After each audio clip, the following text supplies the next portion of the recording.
তো guys finally আমাদের গেমে রেড ক্রিমিনাল আবারও ব্যাক দিয়ে দিয়েছে। সো যারা রেড ক্রিমিনাল আগের বার করতে পারেনি, এবার বার করতে চাও তাহলে এই ভিডিওটা পুরো দেখো। পুরো ভিডিওতে ট্রিক আছে এবং লাস্টের একটা কথা শুনে যাবে।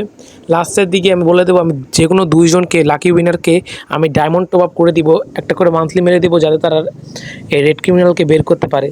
সো দেখতে পাচ্ছ এখানে বার করার জন্য সবার আগে তোমাদের যেটা করতে হবে, জানোই যে এখানে সবগুলো ক্রিমিনাল আসছে, যে মানে Joker criminal, red criminal, blue criminal এবার আসেনি, এবারকার শুধু গ্রিন ক্রিমিনাল এবং ইয়েলো ক্রিমিনাল আসছে, রেড ক্রিমিনালকে ছাড়া।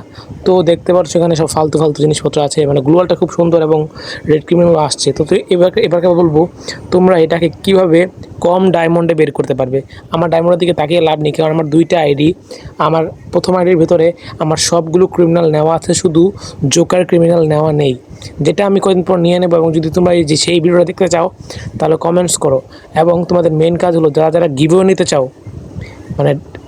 এই গেমটার এই রেড ক্রিমিনালটা নিতে চাও ফ্রিতে, তাহলে আমাকে কমেন্টস করো এবং চ্যানেলকে সাবস্ক্রাইব করো। সবার আগে ড্রেসটা পরবে, ড্রেসটা পরার পর দেখতে পাচ্ছ অ্যাডামকে একটা নিয়ে নেবে, এই ড্রেসটা করার পর অ্যাডামকে একটা নিয়ে নেবে এবং সকালবেলা উঠে প্রথমে যে স্পিনটা মারবে, 20টা স্পিনটা মারবে, তাহলে সঙ্গে সঙ্গে তোমরা তোমাদের রেড ক্রিমিনাল বা যে কোনো একটা ক্রিমিনাল তোমরা পেয়ে যেতে পারো, যেটার চান্স 100%ও আছে, বাট 1% নাও পেতে পারো, কিন্তু বেশিরভাগ চান্স 5টা বাজে উঠে মারলেই তোমরা পাবে।